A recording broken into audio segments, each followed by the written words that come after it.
بتایا ہے لوگوں شان دیکھنی ہے تو صدیق اکبر کی دیکھو. یہ چھوٹی سی شان نہیں ہے. فرمایا ابو بکر جس گروپ میں ہوگا اس کی امامت ابو بکر کے سوا کوئی نہیں کرائے گا.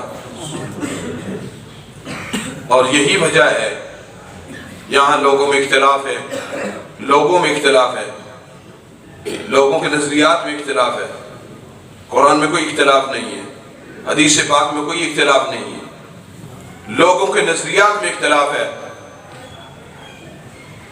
اور یہ بات پکی بات ہے, سیدہ کائنات سیدہ فاطمہ الزہرا سلام اللہ علیہا, آپ کا حضور کے 6 مہینے بعد وصال ہوا تو دور تھا حضرت امیر المومنین حضرت ابو بکر صدیق کا.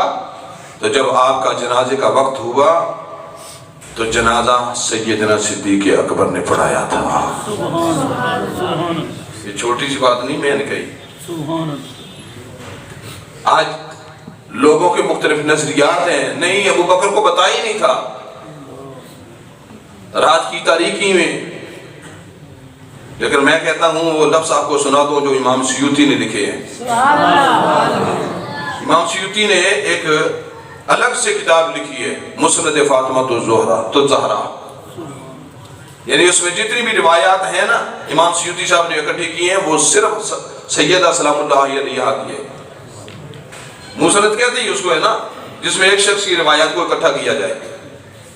تو مسند فاطمہ الزہرا سلام اللہ علیہا یہ امام سیوطی صاحب نے لکھی ہے.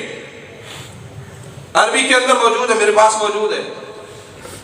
بیروت کی میرے پاس چھپی ہوئی ہے, اس کے اندر یہ بات لکھی ہوئی ہے کہ جب مغرب کی نماز کے بعد یا عشاء کی نماز کے بعد سیدہ خاتون جنت سلام اللہ علیہا آپ کا جسد مبارک نماز جنازہ کے لیے پیش کیا گیا تو اس میں چند افراد تھے, اتنے بھی چند نہیں تھے, 3 صفحے تو 3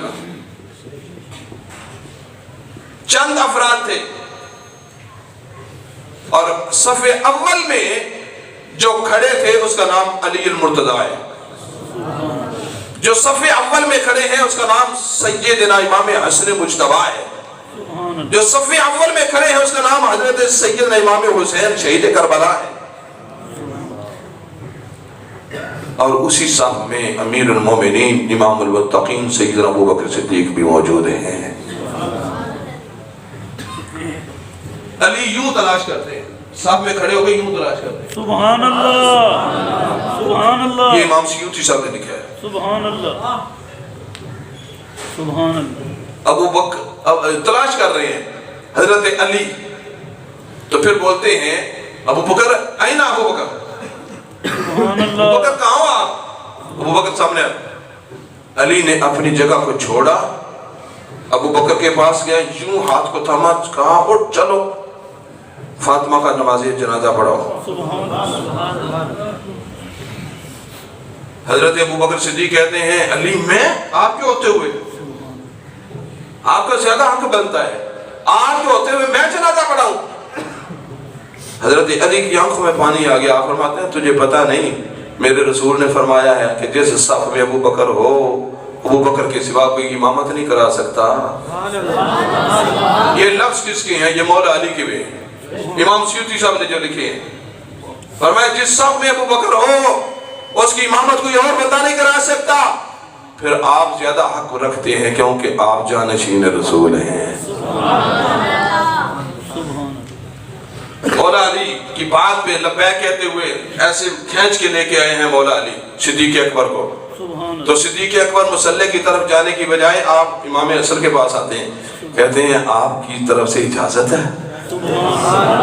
آپ کی امی جان ہے, آپ کی طرف سے اجازت ہے؟ وہ کہتے ہیں ابو جی نے اجازت دی تو ہم بھی اجازت دیتے ہیں. امام حسین سے الگ سے پوچھا. یہ طریقت ہے, یہ اصول ہے.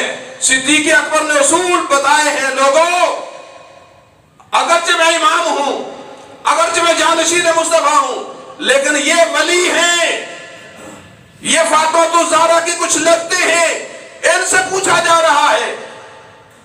تو مولا علی نے کہا جنازہ آپ پڑھائیں گے. تو جو امام سیوطی صاحب نے فرمایا نا, پھر سب سے پوچھ کر حضرت ابو بکر صدیق نے نماز جنازہ پڑھائی اور 4 تکبیرات میں پڑھائی ہے۔ سبحان اللہ، کتنی تکبیروں میں؟ کتنی تکبیروں میں؟ آپ کا عقیدہ بڑا کمزور پڑ جاتا ہے جب نماز جنازہ آتا ہے نا کسی کا بھی، کو پنجا لا گیا تام یا کہ پیچھے سے امام دے، چواں لا گیا تام یا کہ پیچھے سے امام دے، کوئی نماز جنازہ کے فوراً بعد دعا مانگتا ہے اس کے بھی پیچھے بھی امام، یہ بھی ہمارا امام، جو مخالفت کرتا ہے وہ بھی ہمارا امام۔ پتہ نہیں تو صحیح کنے کو امام بنانے نے،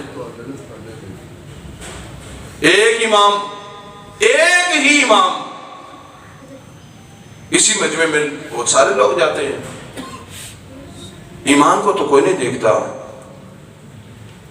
محبت ہے اس کے ساتھ، گلی کا ہے، محلے کا ہے، میرا دوست ہے، بھلا کون سا ہے، ہم تو اس کی جنازے پہ جائیں گے، کس کے لیے؟ ایمان کے لیے نہیں جاتے، اس کو منہ دکھانے کے لیے، اگرچہ اپنے ایمان کا بیڑا غرق ہو جائے۔ ابو بکر صدیق رضی اللہ عنہ نماز جنازہ پڑھائی سیدہ کائنات کی۔